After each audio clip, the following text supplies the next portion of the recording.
जितेंद्र आव्हाड यांच्याकडून डॉक्टर बाबासाहेब आंबेडकरांचा अपमान, मनुस्मृतीच्या विरोधात आंदोलन करताना फाडला फोटो, आव्हाडांनी व्यक्त केली दिलगिरी। महाडच्या चौदार तळ्यावर जितेंद्र आव्हाडांकडून मनुस्मृतीचं दहन, अभ्यासक्रमात मनुस्मृतीचे श्लोक घेण्यास विरोध। डॉक्टर अजय तावरेच्या जीवाला धोका, पुरावे नष्ट करण्यासाठी तावरेला धोका निर्माण केला जाऊ शकतो, सुषमा अंधारे यांचा गंभीर आरोप। पुणे अपघात प्रकरणावरून राजकीय आरोप प्रत्यारोप, कुणाचा जीव घेणं एवढं सोपं काम नाही, संजय शिरसाटांचं अंधारेंना प्रत्युत्तर। पुणे ब्लड सॅम्पल प्रकरणी ससूनमधील 3 जण निलंबित, डॉक्टर अजय तावरे, डॉक्टर श्रीहरी हळणोर आणि शिपाई घटकांबळे निलंबित। जरंडेश्वर कारखाना प्रकरणी अजित पवारांना क्लीन चिट, अजित पवारांना आता अडकवण्याचं कारण नाही, जरंडेश्वर कारखाना प्रकरणी उन्मेष पाटलांची प्रतिक्रिया। अंजली दमानियांचा बोलवता धणी कोण, दमानियांचा फोन चेक करावा तर दमानिया यांची नार्को टेस्ट करा, उमेश पाटलांची मागणी।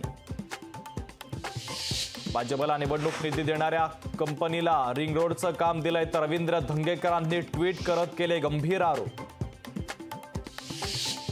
बियाणांचा काळा बाजार करणाऱ्यांवर कारवाई, अकोल्यातल्या अडसूळ गावात कृषी विभागाची कारवाई तर लोकशाहीच्या बातमीनंतर कृषी विभागाला खडबडून जात। मुख्यमंत्री अरविंद केजरीवाल यांची याचिका सुप्रीम कोर्टानं फेटाळली, अंतरिम जामीन 7 दिवस वाढवण्याची याचिका फेटाळली। महाविकास आघाडीची आजची बैठक रद्द, विधान परिषद उमेदवारासंदर्भात होणार होती चर्चा, मात्र बैठक रद्द। जरांगे पाटलांचं आंदोलन भरकटत गेलंय, मराठा समन्वयक दिलीप पाटलांचा जरांगे पाटील यांच्यावर थेट हल्लाबोल।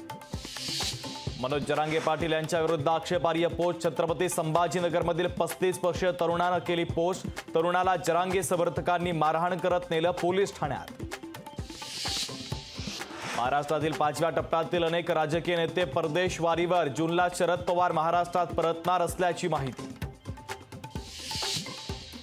सांगली जिल्हा बँकेच्या आर्थिक घोटाळ्यासंदर्भात प्रशासक नेमा, दोषींवर कठोर कारवाई व्हावी, माजी खासदार राजू शेट्टींची मागणी।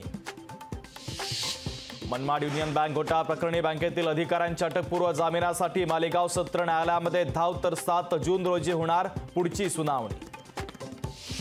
नाशिकमध्ये कैद्याच्या आरोपाने खळबळ, सेंट्रल जेलच्या डॉक्टरांनी उपचारासाठी पैसे मागितल्याचा कैद्याचा आरोप, 60 ते 70 हजार रुपयांची मागणी केल्याचा कैद्याचा आरोप।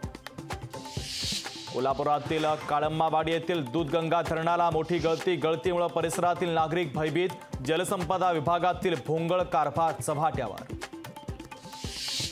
मुक्ताईनगर शहरामध्ये पाणीपुरवठा विस्कळीत, आमदार चंद्रकांत पाटलांनी नगरपंचायत कार्यालयामध्ये घेतली तातडीची बैठक, पालिका प्रशासनाला धरलं धारेवर। मुंबईत पुढील 24 तासांमध्ये पावसाची शक्यता, हवामान खात्यानं वर्तवला अंदाज, तर उकाड्यापासून मुंबईकरांना दिलासा मिळण्याची शक्यता। लोकशाही मराठी, ऐका, पहा, जागरूक रहा।